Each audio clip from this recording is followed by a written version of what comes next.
একটা দুঃসংবাদ আছে।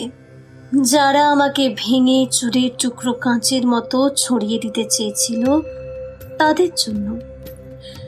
দুঃসংবাদটি তাদের জন্য যারা ভেবেছিলে আমি হোঁচট খেয়ে পড়ে গেলে আর কখনো উঠে দাঁড়াতে পারবো না, মুখ থুবড়ে পড়ে থাকবো গা গিনগিনে কাঁদায়। আমাকে ছিঁড়ে কাগজের মতো কুঞ্চি কুঞ্চি করে ভাসিয়ে দিলে আমি হারিয়ে যাব দিকশূন্যপুর।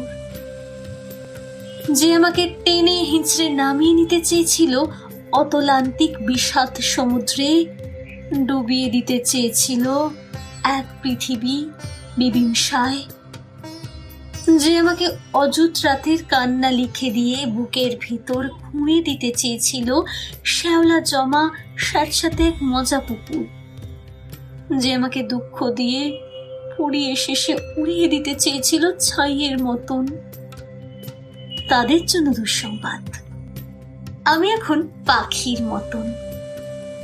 আমায় ছিঁড়ে কুচি কুচি ভাসিয়ে দিলে এখন আমি ডানা মেলে আকাশ জুড়ে উড়তে জানি। কাটা যায় না, ভাঙা যায় না।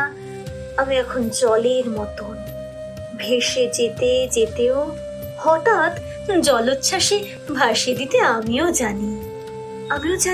ছড়িয়ে থাকা টুকরো কাঁচের শরীর থেকে দুফল এক ছুরি হতে। এই যে মানুষ দুঃখ দিতে দক্ষ ভীষণ, সেও জানুক আমি এখন হাসতে জানি। শ্যাওলা জমা পুকুরে জুড়ে আমিও এখন রোদের মতো ভাসতে জানি।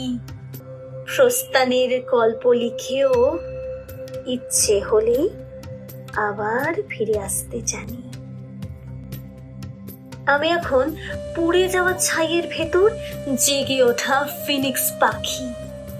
আমি এখন মৃত্যু মেরে বাঁচতে জানি।